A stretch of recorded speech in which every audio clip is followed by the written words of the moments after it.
Hey everybody, welcome back to Galactic Wisdom. And I have a very special guest with me today, Juli Couch. Am I saying your last name right? Yes. Fantastic. Well, I've known Juli for a few years. We've done paranormal conventions together, and so we know each other fairly well. It's such a pleasure to have you with us. How are you doing today? Doing lovely. How about yourself? I am not doing so bad, thank you.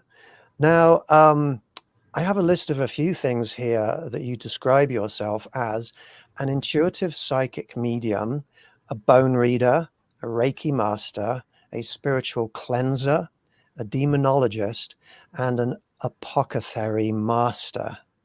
Um, so that's really cool. And I'm going to look forward to finding out more about what some of those things mean. How would you describe your abilities that are beyond typical people? I talk to dead people.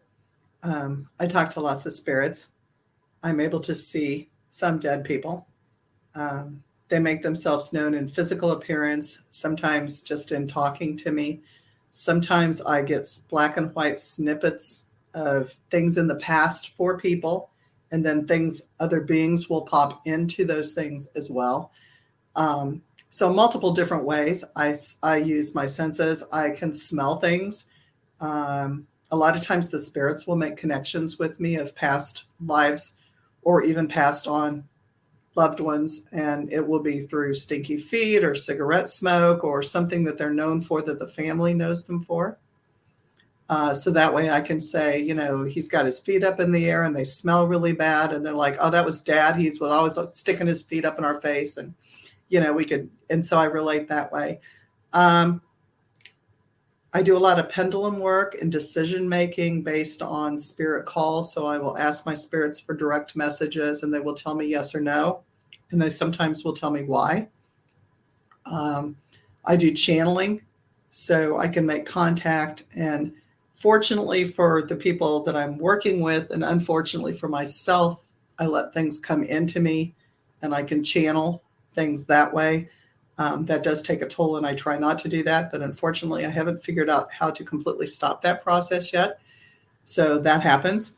And so, yeah, communication. And then, you wake up in the middle of the night with these strange dreams that tell you need to mix these herbs together and put it in this spray, and it's going to be this thing, and that's what you're going to do. And so I do that as well. Wow, that's fantastic. When you talk about your spirits, like it sounds like you're talking about spirit guides. I have spirit guides. I have spirits from initiations that I have been through. I have not worked further within those religions and spiritualities, but my spirits have continued to walk with me. Some of them, not all of them. I do have one spirit. I don't mention his name, but one spirit in particular that keeps me safe. He is my protector. And I do a lot of work with him. That was my bargaining tool, I guess, for living when I came out of the other end of COVID, was that I was going to do work for him. And I have to say publicly, he is not demonic. There was no soul trading going on there. Very comfortable working with this spirit. Yeah. And all of your spirits that you work with, human spirits? No, most of them are not. Are you able So to tell us what their nature is? I have a couple of gatekeepers for the dead. I have an interdimensional being that is an amoeba-like spirit. I mean, he's very flowy and does not have a shape. I was just recently told I have, and this is all new to me, as you know, working with interdimensional and extraterrestrials. I have some blue people that want to work with me from Cirrus. And they're trying to work with me on light language. That's a whole new thing. Apparently, I've been doing it my whole life, but did not know what I was doing. So now I'm trying to figure out what I'm doing with that. Wow. I was always told to quit doodling on my papers, and I always felt like that was important to put these little doodles on my papers when I was going through school, but I didn't know why I was doing it. And so I had a reader come out just in the last 6 months and tell me, you're doing light language, you know that, and they want to communicate further with you. So I'm trying to learn light language. Wow, that's fantastic. You know, it was just a couple of days ago that I was leading a session where we astrally projected to various different beings that are out there, actually Mm-hmm. to tall whites. And I asked everybody to have a piece of paper and a pen in front of them and to just start letting the writing or doodling or drawing flow, a bit like automatic writing. Mm-hmm. And some of it was nonsense. I'm just looking around to see if I've got any, but it's over there. It looks like scribbles. Yeah. I mean, it's just non-intentional, but there's a pattern that everybody has. And this reader said, go back to your journals or your notebooks, or I even went back to some of my old work, like meetings, because I'm a doodler when I'm sitting in meetings. I can't focus. So I have different colored pens and I'm always doodling. And it was the same form all the way through. Like I had gone up and made weird triangles and loops in the same place with all my doodles. That's very cool. I mean, you don't do that over the course of 10 years, 15 years. It's just weird. That's not habit. It's almost like you're writing a sentence or you're writing a language. And yeah, something's coming through, definitely. Yeah. So I just got to figure out what it is. I'm hoping they tell me. Yeah. If I were to show you an image of a being that we've had connections with that is blue, would you mind comparing this image to the blue beings that you perceive? Sure. Yes. That's them? Yeah. Very much so. Very much so. Not necessarily with clothes. I see them more in their naked form. Yeah. But yeah. Do they ever have something in their foreheads there? The ones I have contacted, I actually saw it as a third eye, but that would make sense. Right. Well, that's fascinating. That was an image that somebody drew of an Arcturian. So it may well be that you're connecting with Arcturians. That could be. They are a very wise, supportive being who support people doing good things on this planet. Oh, that's so sweet. They did express too that they were concerned that I hang out with a couple, don't laugh, draconians. So apparently the species don't have, they're human-like in that they don't always get along with others.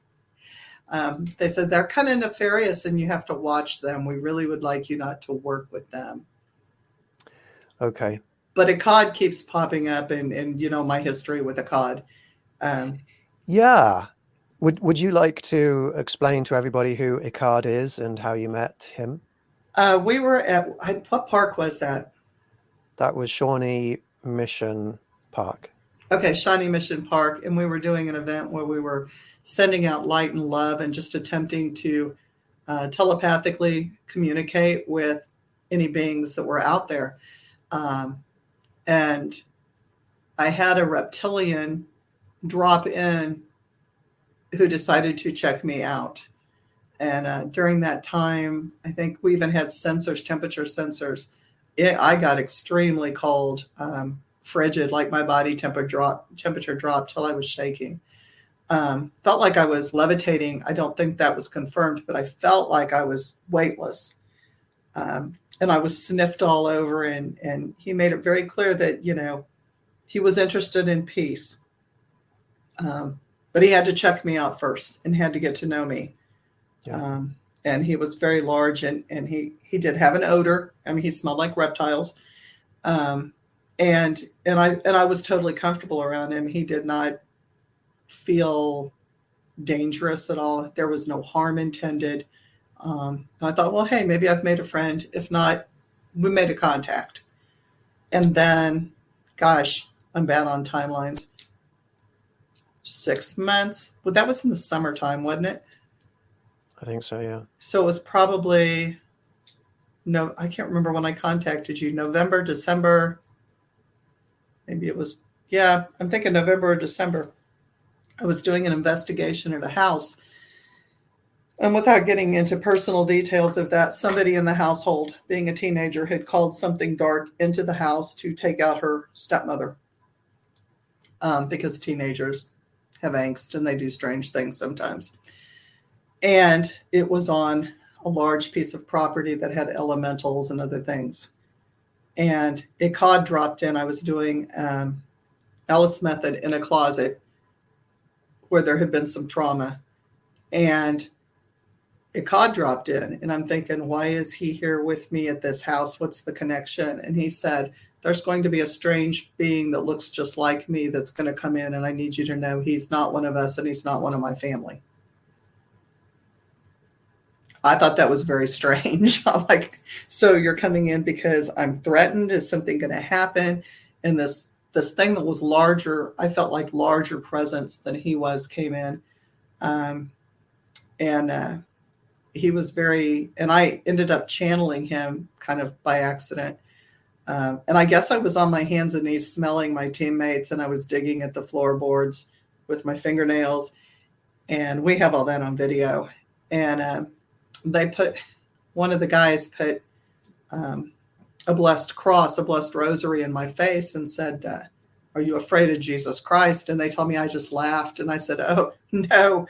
And they're like, well, why not? You should be. And I guess I said, I'm older than this world. Like, I was created when the world was created. And so we had this whole interaction. And then he backed out and said there was a human that needed to come in and get help. And it was an old man who was deceased that thought he was at his grandkids' house, and he wanted to hug his grandkids, and he needed to be crossed over. He didn't know he was dead.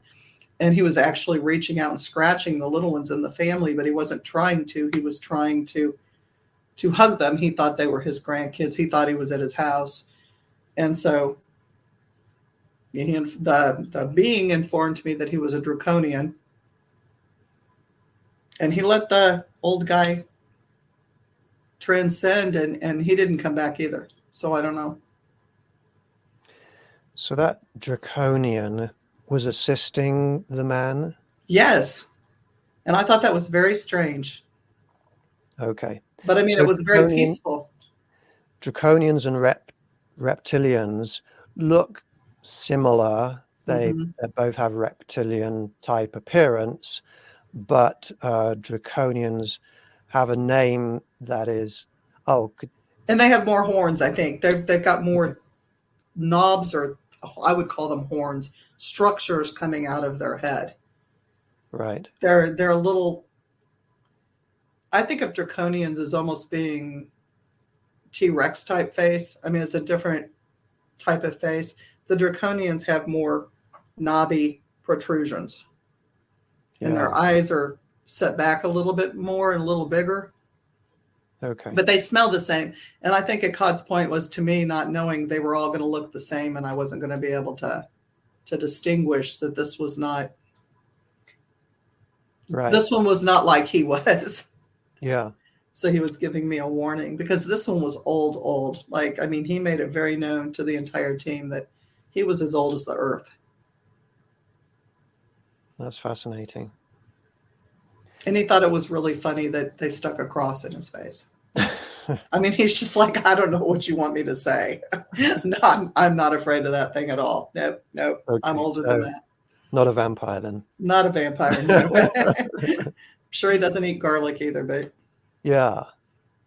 So it's interesting, because a lot of people have the impression of reptilians and draconians that they are just bad and you've got to keep away from them. And I'll be honest with you, I don't have much contact. I've never had much contact with draconians, but I have had friends who have had positive experiences with reptilians, and therefore I've reached out to them in friendship, and in response they connected with me in friendship, and they've been supportive, and they did start to come to my events in a protective capacity. helping the people there do what I do, which is try and reach out to beings with the vision of universal peace, universal Absolutely. love, universal happiness. And Yeah. so it didn't surprise me when Icard showed up at that event. One interesting thing, though, was, well, you came to that event, you were not feeling well. I was exhausted. I was exhausted. I had bad back pain. I think I probably had kidney stones going on at that time on top of it. Yeah. And you had told me that you had spent the day healing people at a convention, and you thought that you had taken on maybe some negative energies that Yes. maybe you shouldn't have taken on. And it was your feeling that during that event that you then came to my event, Icard gave you healing. Yeah, yeah. There was a moment, and I think that was that levitating moment when I got really cold. It was almost like he joined me, but it was not a channeling. It wasn't him trying to come through to me. It was more like him just surrounding me. And again, I was completely at peace with it. You know, there was nothing that was negative felt by any means. Yeah. Nothing. No. And then by the time it was done, I felt a lot better, had a lot more energy. And I think that's that telepathic connection, that ability to understand and convey, and connect, that whole connection that has to be made. Absolutely. Before we continue, I just want to say hello to a few people who are out there who are sending us messages. Hey, Patricia, thank you very much for being here. Diana, thank you for being here. And I'm glad you're finding this fascinating. So am I. Hi, Diana. And Raf6, hey, hello. Thank you for being here. Awesome. Now, also at that event, Julie, what I found fascinating is you perceived a being that was hovering above my head over me. Can you remember that? I do remember that, and he was very protective of you. I think there was two beings, but I remember one particular that was standing over you, and he was very protective. Not forcefully protective, but definitely within your energy circle. And I felt like he was just like there making sure that nothing was going to come into your field that should not have. And I was asked the question because I think a bunch of us were talking afterwards, and the question came up, do you think he was like sucking your energy or using you? No, I think he was actually, if anything else, making sure that nothing came into your field that was not supposed to come into your field. Yeah. It was very loving, almost very, you hate to use the word father-like, but very, very familial, Yeah. It's interesting because, do you know Lonnie? Milo Farm? I talked to her about it afterwards, and she got the same feeling that that this is a family member. And obviously we're talking future stuff going on here, but a family member possibly from the future coming back to protect what I'm doing. Yeah. And what was interesting also is that another person that was in that at that event, who has been to many of my events, actually in-person events, she is able to feel energy as well, and she usually has a strong feeling of my energy at events and complements that with respect to where she stands in order to, I don't know, harmonize the energy flow, whatever she's feeling. But she, at that event, she felt like there was a force field put up around me. She could not feel my energy at all. I remember her saying that she couldn't tap into you, and that concerned her. Yeah. Yeah. Yeah. Because she Yeah. could usually feel what was going on around you, and she was not able Yeah. to touch that. I remember that. But that was a wonderful event, and I look forward to joining with you again in future Absolutely. events. Absolutely.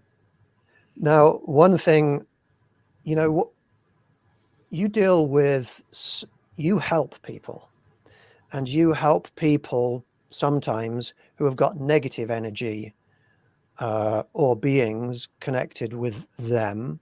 Yes. And I know you fairly well now, and from what I have learned about you is you are a very good person. Well, You're thank you. kind and generous and considerate, Thank you. and Oh, you help people even if they can't afford, to pay you. You will help them for free. You will help yes. take out negative energies because that's what you do. You're a kind person. So I just want to put that up here Oh, right at the start, because now that we're going to talk about some negative thanks. beings, I want people to understand that you're not associated with any negativity. You're on the side of light, and you and I both combat darknesses. Yeah. Can you tell me about any of the negative beings or energies that attach themselves to people that you sometimes help to cleanse?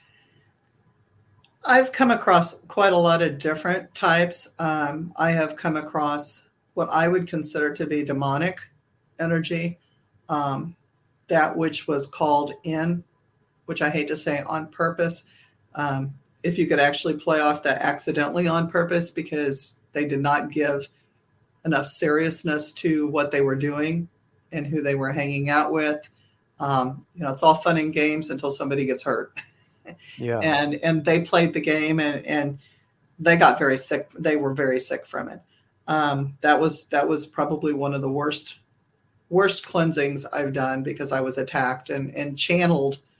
Also had that thing go through me, and that's when I learned that I had to learn more about all of the negative things that were out there. It took me a lot of time to come back from that one. Um, People that have a lot of trauma in childhood will also experience, as a generality, they experience a lot of negative attachments. Um, I'm not going to call them demonics, but what happens is if something happens as a child or something happens as a young person, and even if it happens as an adult, sometimes we take those things and over the course of time, they become monsters to us. We live in fear instead of communicating about them and working through the issues. And we may not even be aware because we bury things down so deep that sometimes these things come out and they start out as our own child self needing a hug or needing attention or needing safety because we weren't safe as a child. And as we grow into an adulthood, it becomes this unspoken thing that more and more energy is going to, and it feeds it. And I hate to say negative attacks attracts negative, but it builds into this horrible thing that we fear, and that grows because fear in itself feeds negative, and it creates more negative. So in turn, sometimes people will call me out and I've got shadow people. I have things that are opening and closing closet doors and slamming things and breaking things. And it's self-created because energy isn't gained or lost. It has to go someplace, and it's actually within yourself, and it's coming out in this form. So if you can work with the person to get the person to see what happened in your childhood or what happened, let's talk about this, and it's okay. Let's go back and let's hug that child, and let's let every generation of that child know that they're safe and that that's not going to happen again, and that we can process that and we can forgive ourselves and work through that. Then in effect you're kind of hugging the monster, and the monster becomes the small child again and goes away. Wow. So we do a lot of work like that with people.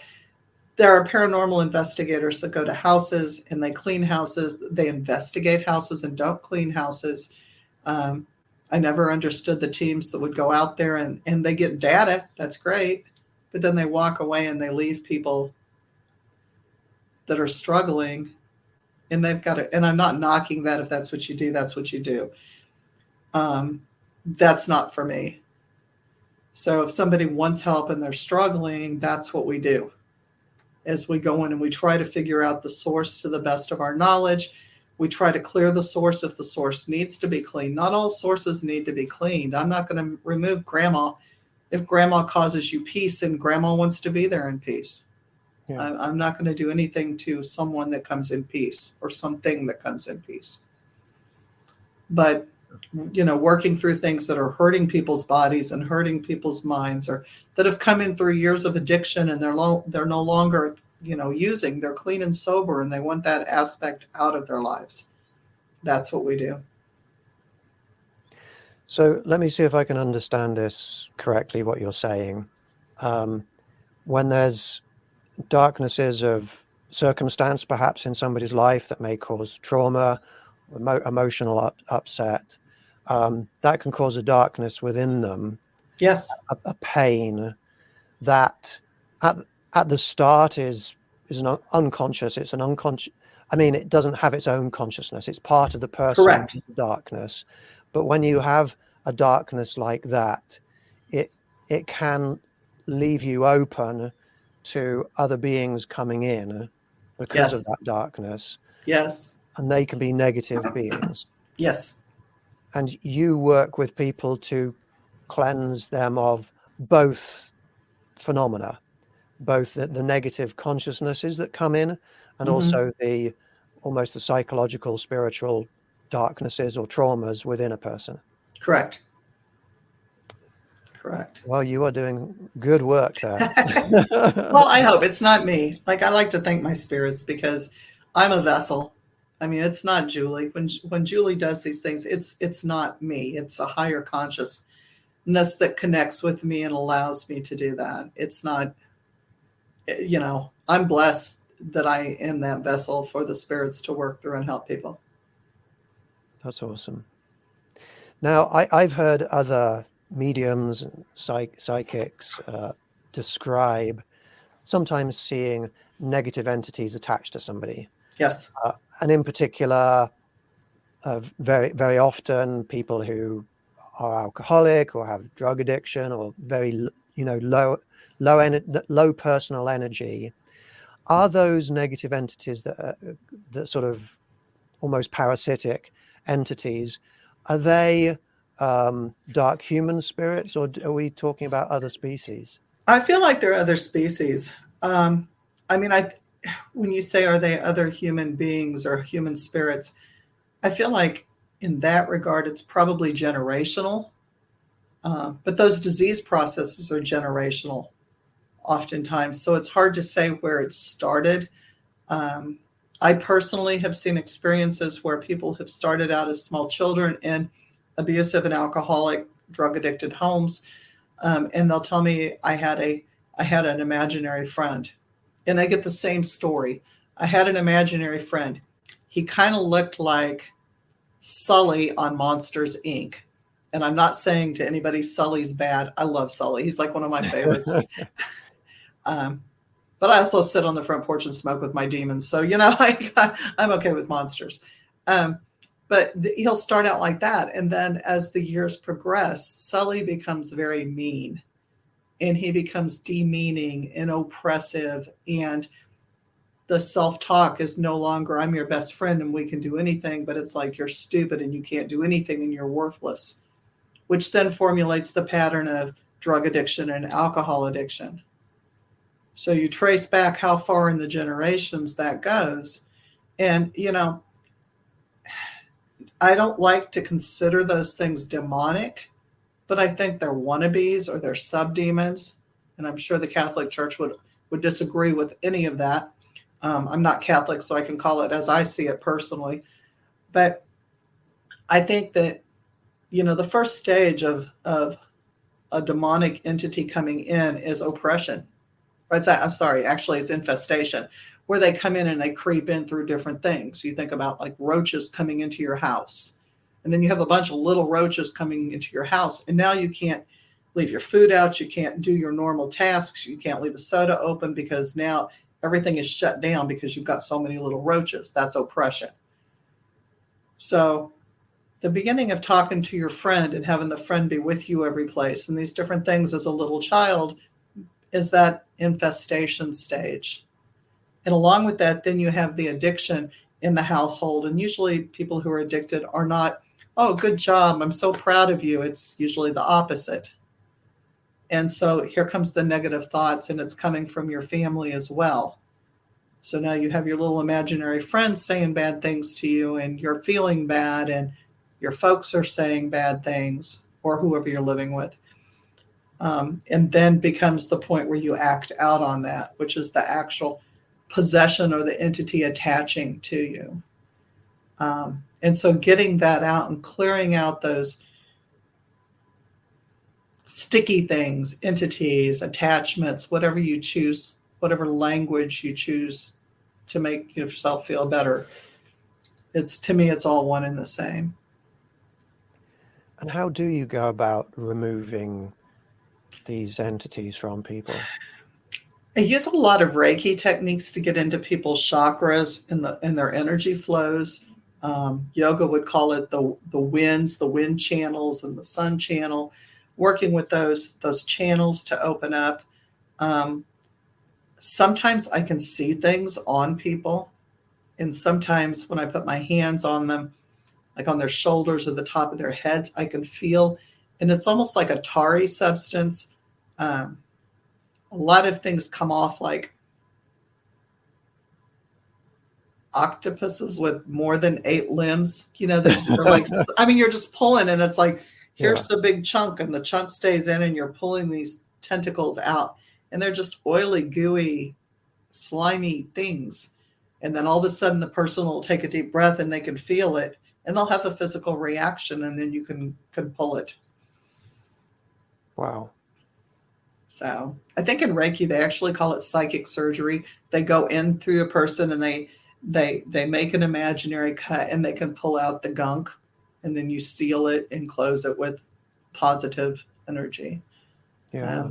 I work more with channels and portals, but same thing. This is fascinating. I do lead healing sessions, and I do spiritual self-healing.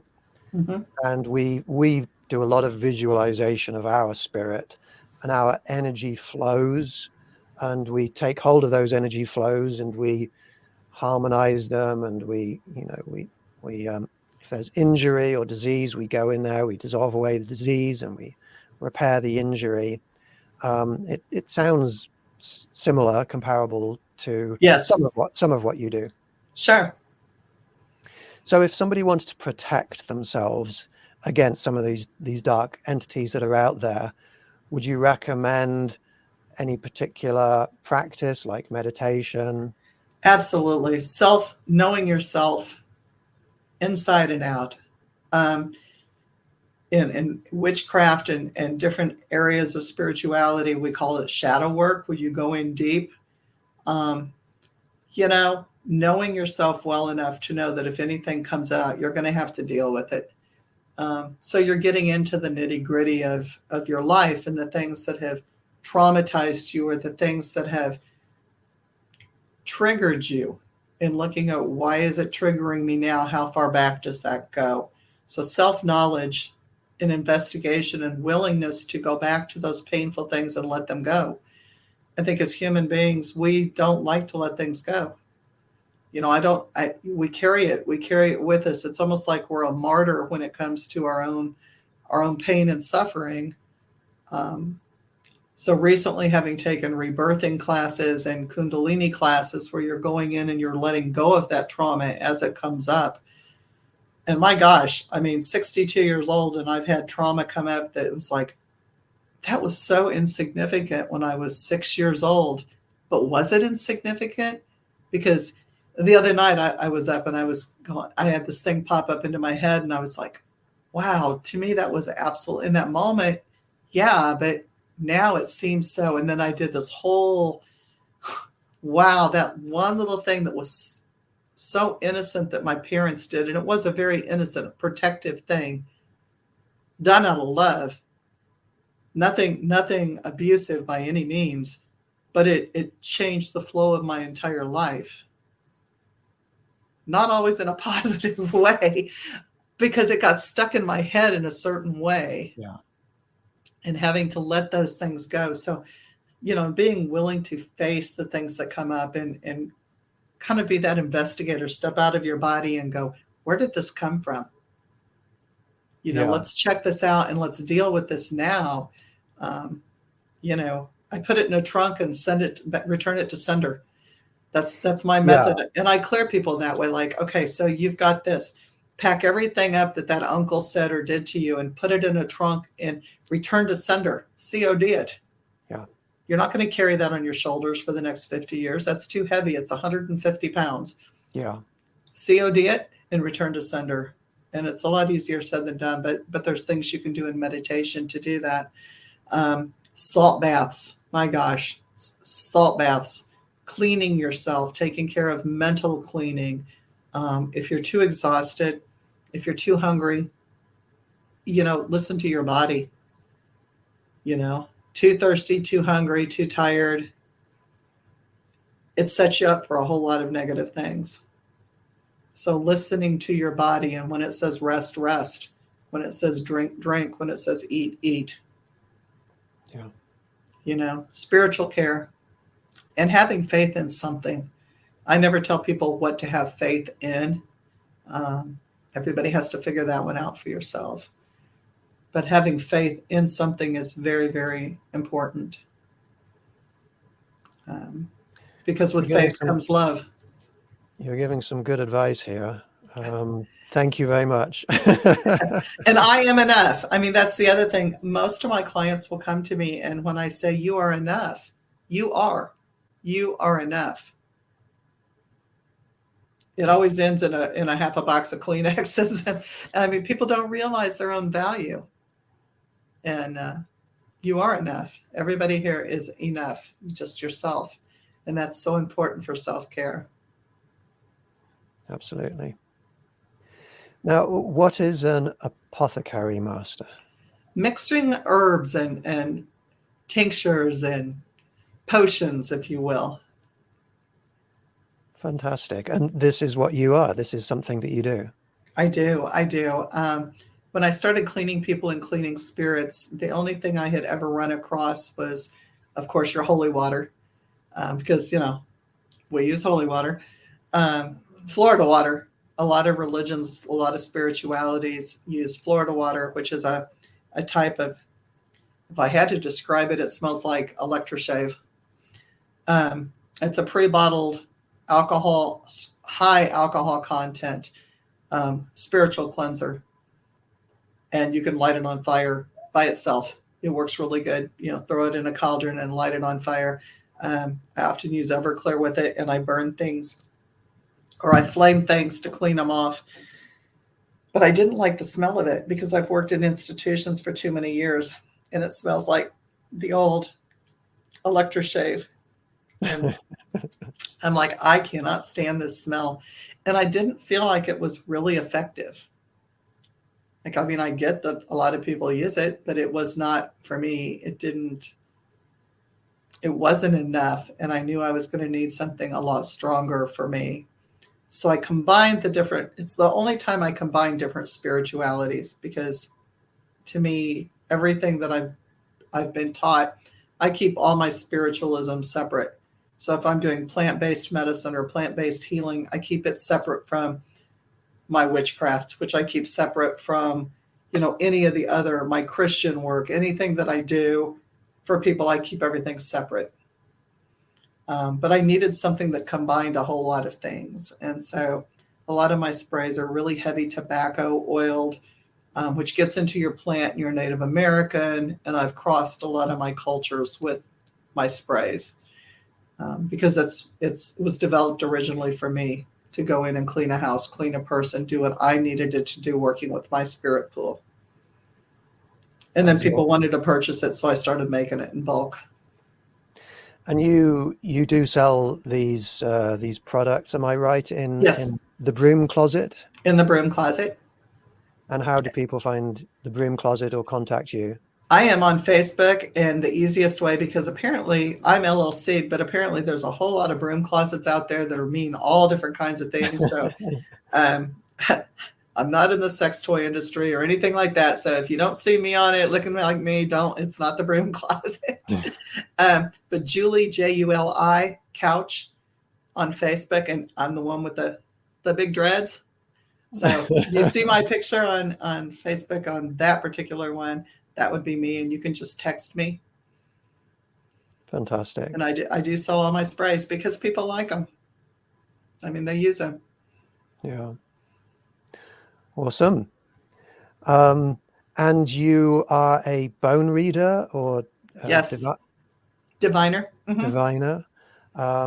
Could you talk a little bit about that? Sure. I don't read human bones. I mean, so I've had people come up at shows, go, so you look at my bone structure and you tell me things about myself. So bones are much like tarot cards in that cards are your source to access divinity and knowledge. So I have bones, animal bones, and trinkets that I have in a pouch. And so they've all been blessed, and they work with me and I work with them. And so I have quite a few of them, and I ask the person to tell me their name, their full birth name, which gets complicated sometimes because I didn't know so many people have had their birth certificates changed and have had different parents change names on birth certificates. So it's like your very first one when you were born, if you can remember your whole first name. And they speak it 3 times out loud. And for me, that's my connection. I don't understand how the process works, but it feels like to me, it goes through like a tethering system and contacts this big database of things that have happened for that person. And I will be shown 1 or 2 significant events in that person's childhood or adulthood that has shaped them for what they are. And then I can relate that to my bones and trinkets that I've thrown. So I breathe into them and I give them life. And then my spirits tell me the story. So the meanings, each piece has a meaning until my spirit tells me otherwise. And they'll be very direct. Like, normally this means this, but you tell this person that's not what it means this time. And so then they'll feed me the information.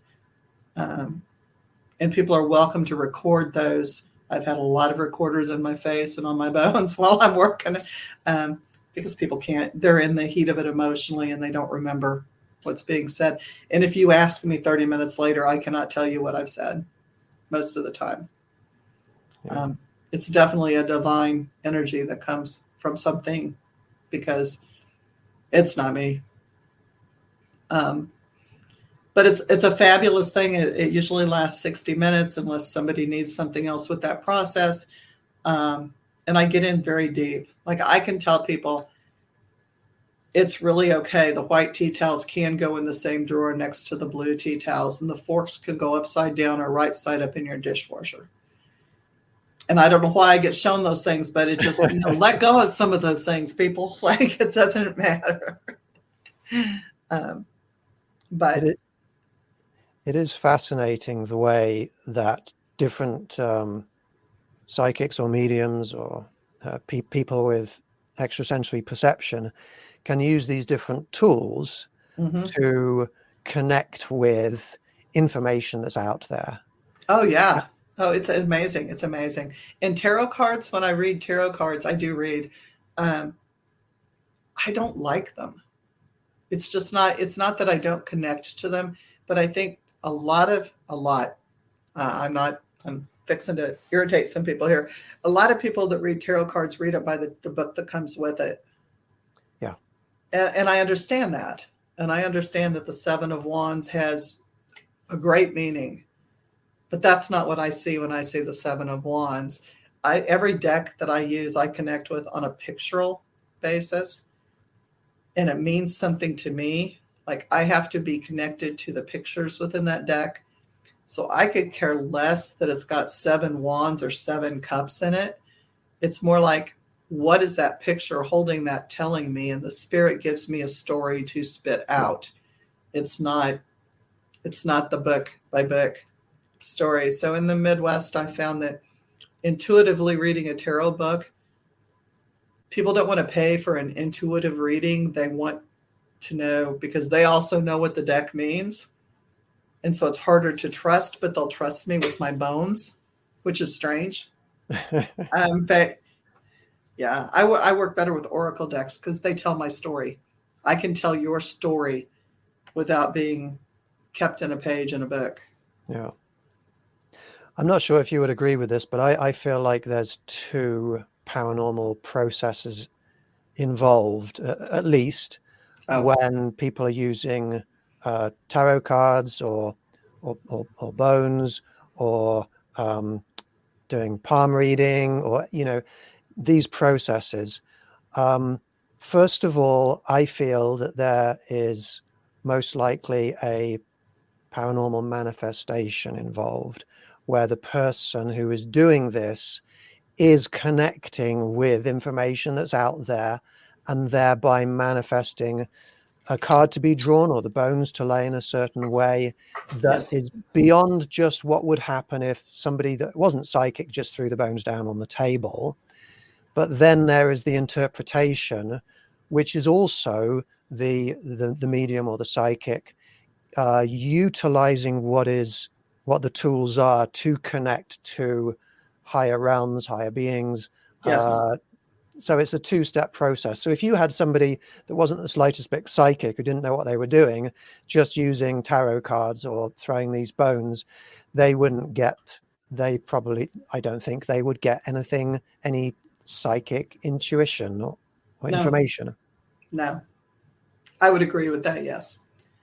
And it's funny, for the first 2 years, maybe longer, time flies, 2-3 years, I didn't use a reading mat, an organizational reading mat. I don't know. I guess I didn't know they were out there. Like, I just had my bones and a little furry thingy, and I threw them on the little furry thingy, and it looked cute. Like, it was like a furry rug, So I'd throw them out there, and I told them the same story. It took me a little longer to get there. So my readings were longer. But I told the same story, and I had a fellow reader come up, not a bone reader, but she was a ruin reader. And she said, "Why don't you get a mat?" And I'm like a what? And she said, "A mat, like you can get them from Amazon, people. Get a mat. So when you throw your bones, they're going to land how they land, but it organizes your thoughts for you. Like, it puts them in categories." And I'm like, oh, this isn't going to work, because I'm like a squirrel when I read. Like, I'm all over the place, and it comes together. And I used a mat, and I'm like, wait a minute, this tells the same story that I'm telling. It just gets me to the point twice as fast. Like, it was really, really helpful. So I now use a mat because, why not? And what's funny is if something lands in a place that it's not supposed to be landed in, the spirit will say, "Don't pay attention to that one. Toss it again. It'll go where it needs to go." So I'm like, oh, that makes sense. Because I got so hung up on it for things like, why is this dead person in the financial? Because I'm not feeling like somebody died and left them money or took their money or whatever. Because he's in the wrong place. Toss him again. So. Wow. Fascinating stuff. Thank you very much. Now, we've got about 4 minutes left before we have to finish. I've been asked to just play a Contact in the Desert promo video. It looks like KGRA may be getting more connected with what's going on in Contact in the Desert in the future. And so I'm just going to play this little advert here. It looks like a very, very cool event. George Norrie here. The 10th anniversary of Contact in the Desert is the weekend of May 30th through June 3rd. Join me along with Whitley Strieber, Andrew Collins, Richard Dolan, and over 70 experts discussing ufology, government disclosure, artificial intelligence, and much more.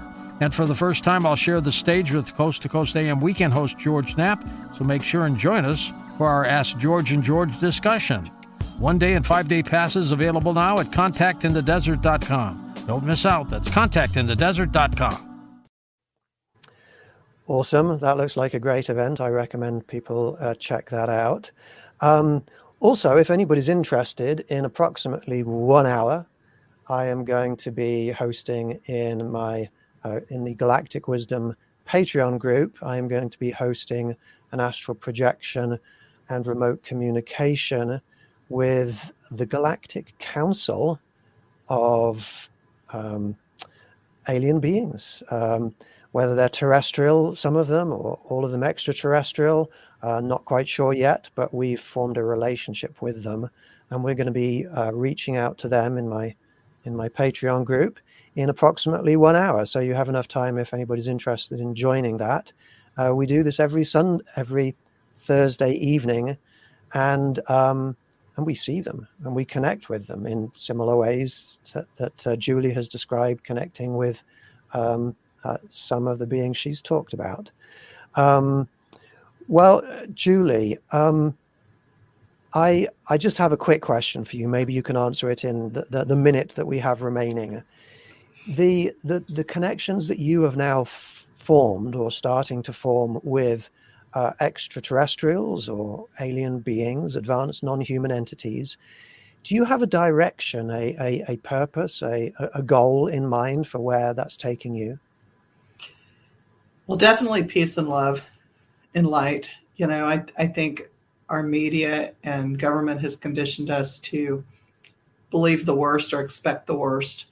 And I don't see it that way. I mean, I think we can make peace with almost anything that's out there if we choose to. And I think peace and love has been taught by so many of the master teachers that we have to follow through with that. That would be first and foremost. And then, you know, quickly for myself, it's a personal journey. I made contact with an alien ship on a long weekend. That's all we're going to say. And it was just so interesting. And the lack of duality, we seem to think everything is a duality, good, bad, right, wrong. And I think there's a fusion of so many things. And I just want to keep learning. Like I want to see where we came from or where we're going and what's out there. Thank you so much, Juli. You've brought some fascinating accounts and experiences and concepts to myself and to our audience today. I really appreciate you joining us. Thank you so much for having me. And I would like to thank all of our audience members for watching. Again, if you would like to join us for our Galactic Council meeting a little bit later in 1 hour, then our Galactic Wisdom Patreon group. Peace, love, and happiness to all of you. Take care. Goodbye.